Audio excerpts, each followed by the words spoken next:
हल्द्वानी में तेज मूसलाधार बारिश का कहर जारी है, तो वहीं भारी बारिश के चलते देवखड़ी नाला उफान पर आ गया है, जिसमें एक स्विफ्ट कार पानी की तेज बहाव में फंस गई। कार में छोटी बच्ची और माता पिता सवार थे। तेज बारिश में फंसी बच्ची, बता दें कि ऐसे में जो परिजन है गाड़ी में फंस गए, जिसके बाद आसपास के लोगों ने पहुंचकर उनकी मदद की। इस दौरान लोगों ने छोटी बच्ची को कार से बाहर निकाला।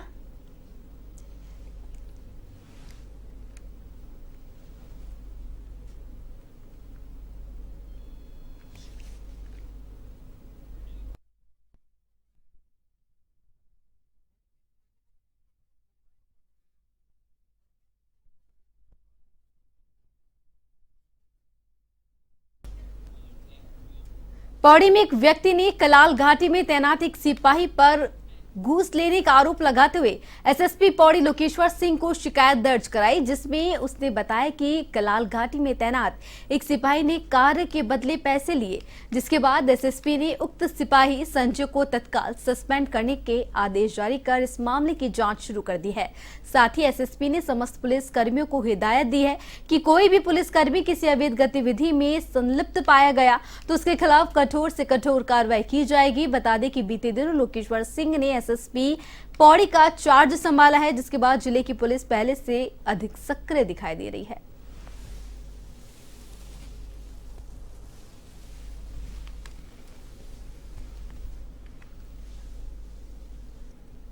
व्यक्ति के पास द्वारा हमारे पास शिकायत आई थी कि एक कर्मचारी के द्वारा कुछ मांग की गई थी और जिसका हमने संज्ञान लिया है और उसमें कार्रवाई करते हुए तत्काल हमने इमीडिएटली कर्मचारी।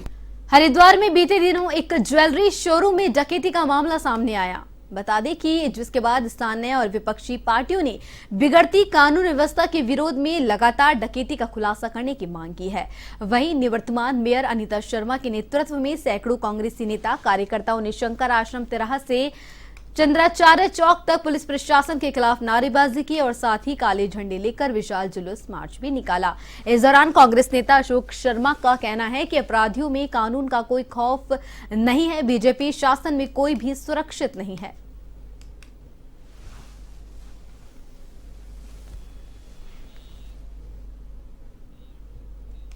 हरिद्वार में स्थित जयराम आश्रम में ब्रह्मलीन स्वामी देवेंद्र स्वरूप ब्रह्मचारी महाराज की 20वीं पुण्यतिथि का आयोजन किया गया। श्रद्धांजलि सभा का आयोजन जयराम आश्रम के परमाध्यक्ष स्वामी ब्रह्म स्वरूप ब्रह्मचारी महाराज के संयोजन में किया गया। सभा में सभी 13 अखाड़ों के संत महापुरुषों और गणमान्य लोगों ने अपने अपने श्रद्धा सुमन अर्पित किए। सभा में कैबिनेट मंत्री प्रेमचंद अग्रवाल ने भी श्रद्धांजलि अर्पित की। उन्होंने कहा कि संत महापुरुष पूरे समाज के लिए वंदनीय है। ब्रह्मलीन स्वामी देवेंद्र स्वरूप ब्रह्मचारी का जीवन सभी के लिए प्रेरणादायी है। पूज्य गुरुदेव की शिक्षाओं और गुरु परंपराओं का पालन करते हुए आश्रम की सेवा संस्कृति को आगे बढ़ाना ही परमाध्यक्ष के जीवन का लक्ष्य है।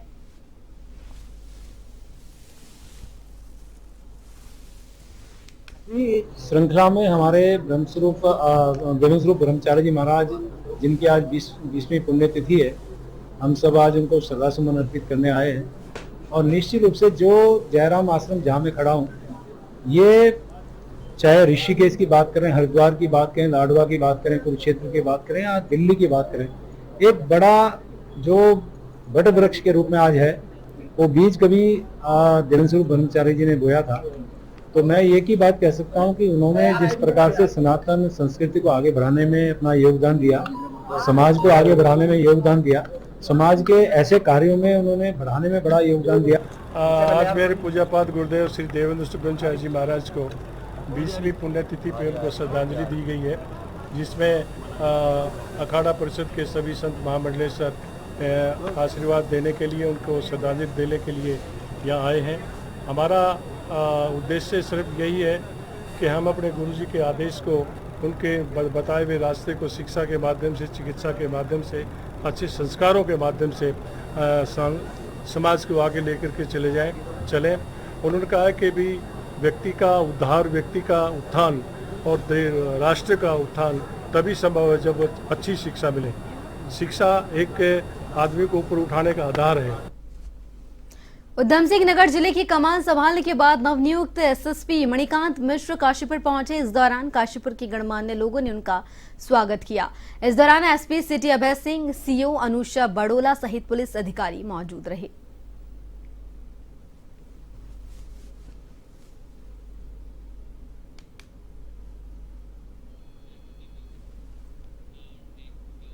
उत्तराखंड में बाहरी लोगों पर पुलिस अब विशेष तौर पर निगरानी रख रही है। जी हां, उत्तराखंड पुलिस के आईजी नीलेश आनंद भरणी ने बताया कि मुख्यमंत्री पुष्कर सिंह धामी के दिशा निर्देश अनुसार बाहरी लोगों का सत्यापन अभियान चलाया जा रहा है और यह प्रक्रिया लगातार जारी रहेगी। उन्होंने बताया कि खास तौर पर बाहरी प्रदेशों के लोग देहरादून में आकर अपना रोजगार चला रहे हैं और अन्य गतिविधियों में भी शामिल हैं। ऐसे में बहुत से लोग आपराधिक प्रवृत्ति के भी होते हैं, उन पर निगाह रखी जा रही है। इसके साथ ही किराएदारों के सत्यापन का भी अभियान चलाया जा रहा है।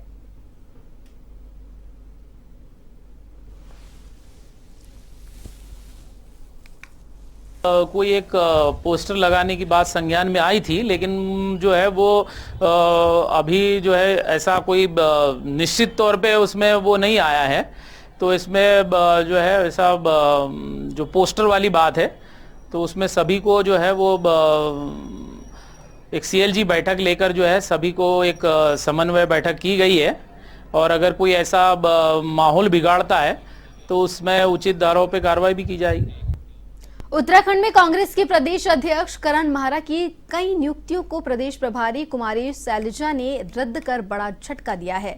इसे उत्तराखंड कांग्रेस में बड़ी कार्रवाई के रूप में देखा जा रहा है। आपको बता दें कि पिछले दिनों प्रदेश अध्यक्ष की ओर से उत्तराखंड प्रदेश कांग्रेस संगठन और जिला ब्लॉक संगठन की नियुक्ति की गई, जिनको प्रदेश प्रभारी ने रद्द कर दिया है।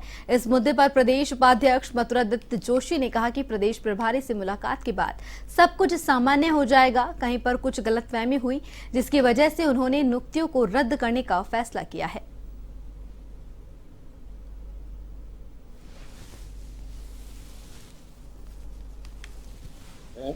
और ऐसी कोई बहुत बड़ी बात नहीं है और जिन नियुक्तियों के बारे में उन्होंने बात कही है उसमें उनसे चर्चा भी हुई है और अगर कोई बात होगी तो ठीक है, उनसे मिलकर उसको दूर कर लिया जाएगा।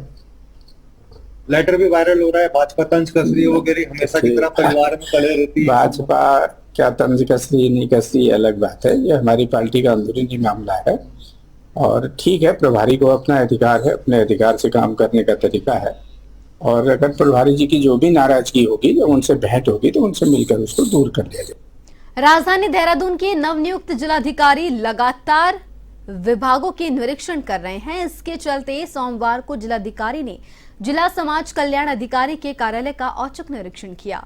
इस दौरान जिलाधिकारी ने वहां की व्यवस्था देखकर खासी नाराजगी जाहिर की।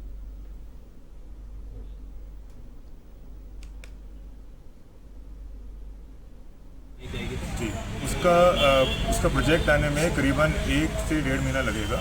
नए व्हीकल्स आ रहे हैं और हमारा इंटेंसिव केयर शेल्टर यूनिट बनाया जा रहा है। मुख्य शिक्षा अधिकारी के थ्रू फंड्स हम डिस्पर्स कर रहे हैं और पूरा सिक्योर्ड वे में सिक्योरिटी उनको प्रदान की जाएगी। हमारा पर्पस ये है कि उनकी चेन को ब्रेक करना है।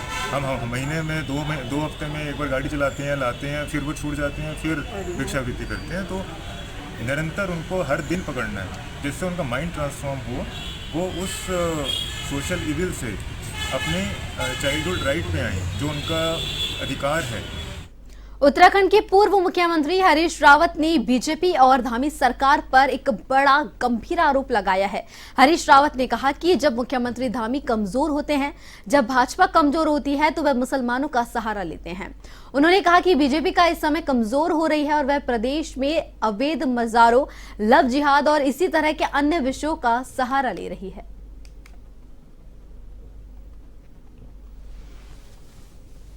मजार शरणम गच्छामि हो रही।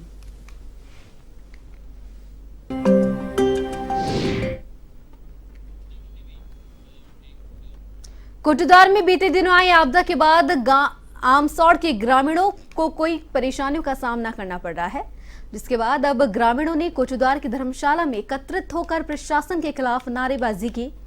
और नगर के मुख्य सड़कों से होते हुए तहसील तक विशाल रैली निकाली। साथ ही ग्रामीणों ने आपदा से निजात दिलाने के लिए उप जिलाधिकारी को मुख्यमंत्री के नाम ज्ञापन सौंपा।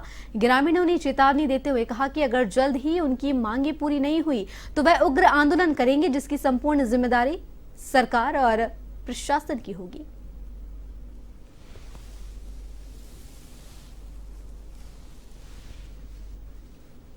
यहाँ मैंने एसडीएम साहब के माध्यम में एक प्रार्थना पत्र दिया था पटवारी के माध्यम से कि यहाँ पे खतरा है। पिछले साल भी यहाँ लैंडस्लाइड हुआ, अब बरसात शुरू होने वाली है, इसमें खतरा हो सकता है।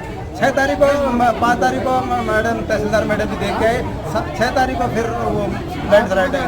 इतना सैटेलाइट है कि कई लोगों के घर तक गए। अभी भी 10-15 परिवार घर छोड़कर बाहर रहने पे मजबूर हैं, जिसमें कि आदत तो मजदूर ऊपर के लोग खा रहे हैं, बच्चे पठन प्रभावित हो रहे हैं। और अभी भी जब भी बारिश होती है तो मतलब ऐसी स्थिति रहती है कि आदमी भागा रहता है, तो बहुत दयनीय स्थिति है। और शासन प्रशासन पूरी काम नहीं कर रहा। अभी भी बोल रहे हैं कि हमने DPR बना के दे रखी है, करें, लेकिन हमें लग नहीं रहा कि सरकार इसमें काम करे, क्योंकि पिछले साल भी उन्होंने आश्वासन। प्रशासन को कोई ऐसा नहीं छूटा, केवल मौका मुआयना निरीक्षण तक रही, लेकिन उसका कोई उपचार नहीं हुआ, जिसका भयंकर परिणाम ये हुआ कि अपनी बार वो भयंकर रूप से आया और उसने कई घरों को तबाह कर दिया, जिसमें 7-8 परिवार वहाँ से पलायन को मजबूर है। कुछ लोग अभी भी बाहर हैं और जो हैं भी वो भी एक दहशत के साये में वहाँ पे अपना जीवन यापन कर रहे हैं। और जब पिछली बार की तरह ही हमें ये लगा कि मतलब शासन प्रशासन जो है कि हमारे अनदेखी कर रहा है, बिना आवाज़ उठाए, बिना उसके धरना प्रदर्शन अपनी जनशक्ति को दिखाने का हमको, तब तक ये हमारा काम नहीं करेंगे। उत्तराखंड के पूर्व मुख्यमंत्री हरीश रावत 12 सितंबर को हरिद्वार जिले की कानून व्यवस्था को लेकर उन्होंने प्रतिक्रिया दी थी, जिस पर बीजेपी प्रदेश प्रवक्ता डॉक्टर RP रतूड़ी ने कहा कि हरीश रावत को मीडिया में छाए रहने की एक अच्छी आदत है। हरीश रावत जब मुख्यमंत्री थे, उन्होंने उस समय उत्तराखंड के तमाम ऐसे मुद्दे थे जिनको सुलझाया नहीं, चाहे उत्तराखंड प्रदेश की राजधानी का मामला क्यों न हो। ये केवल हरीश रावत की राजनीतिक नौटंकी है।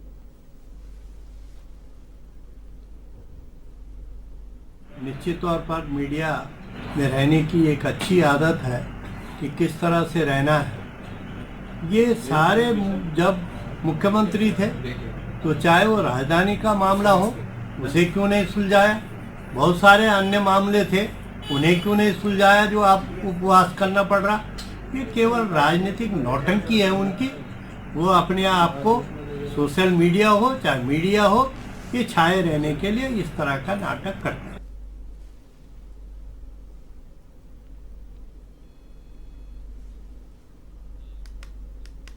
और वहीं पूर्व मुख्यमंत्री हरीश रावत ने बीजेपी और धामी सरकार पर गंभीर आरोप लगाया है। हरीश रावत ने कहा कि जब मुख्यमंत्री धामी कमजोर होते हैं, जब भाजपा कमजोर होती है तो वह मुसलमानों का सहारा लेते हैं।